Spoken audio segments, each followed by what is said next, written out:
अस्सलामुअलैकुम। आज हम लोग देखेंगे इफेक्टिव कम्युनिकेशन और सेल्फ कॉन्फिडेंस के बारे में। इस वीडियो में हम देखेंगे।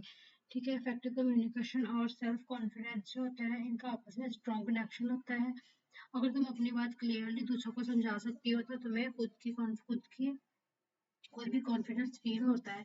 और जब कॉन्फिडेंस फील होता है तो तुम और अच्छी तरह से कम्युनिकेशन कर पाते हो, दूसरों से और अच्छी तरह से कम्युनिकेशन कर सकते हो। ठीक है, उधर क्या what makes someone a good speaker का किसी को गुड स्पीकर का क्या मतलब होता है? गुड स्पीकर का क्या मतलब होता है? गुड स्पीकर में तीन इंपॉर्टेंट चीजें होती हैं। ठीक है, first of all body language, clear structure and a connection with the audience. अपनी ऑडियंस का कनेक्शन, इन तीन चीजों का होना बहुत जरूरी होता है। सबसे पहले हम लोग देखेंगे बॉडी लैंग्वेज। बॉडी लैंग्वेज में क्या होता है? बॉडी लैंग्वेज का क्या है? सिर्फ बोलना ही इनफ नहीं होता है, नहीं होता। जब हम बोल रही हैं तो आई कांटेक्ट, सीधा खड़े होना और नॉर्मल हाथ गेस्चर्स भी इम्पोर्टेंट है। इससे लगता है कि तुम कॉन्फिडेंट हो। उसके बाद हमारे पास अब आता है स्ट्रक्चर। स्ट्रक्चर में क्या होता है? स्पीच में आइडियाज इधर उधर नहीं होने चाहिए।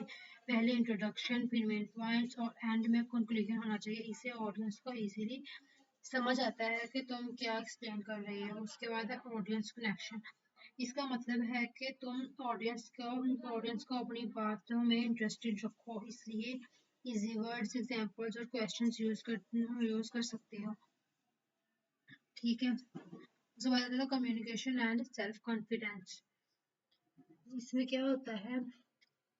अगर तुम्हारे माइंड में आइडिया है लेकिन तुम उसको एक्सप्लेन नहीं कर पा रहे हो और तुम नर्वस फील करोगे, लेकिन अगर तुम पता है कि मुझे क्या कहना है और किस तरह कहना है तो तुम कॉन्फिडेंटली बात कर सकते हो। ठीक है, कॉन्फिडेंटली बात कर सकते हो। एग्जाम्पल, अगर एक स्टूडेंट पहली बार प्रेजेंटेशन दे रहा है तो ऑब्वियसली नर्वस होगा, लेकिन अगर वो प्रेजेंटेशन की प्रैक्टिस करता है तो नेक्स्ट टाइम उसको इतना देर नहीं लगेगी। धीरे धीरे उसका आहिस्ता आहिस्ता उसका कॉन्फिडेंस इंक्रीज होता जाएगा। इसी तरह अगर हम लोग जॉब इंटरव्यू के दरमियान देखते हैं कि जॉब इंटरव्यू में भी सेम चीजें होती हैं। अगर तुम अपनी स्किल्स और एक्सपीरियंस क्लियरली एक्सप्लेन कर सकते हो तो आप इंटरव्यू में कॉन्फिडेंट लोगों को जवाब दे सकते हो, प्रोफेशनली और कॉन्फिडेंसली जवाब दे सकते हो। तो आज की हमारी वीडियो इतनी ही थी। Thank you.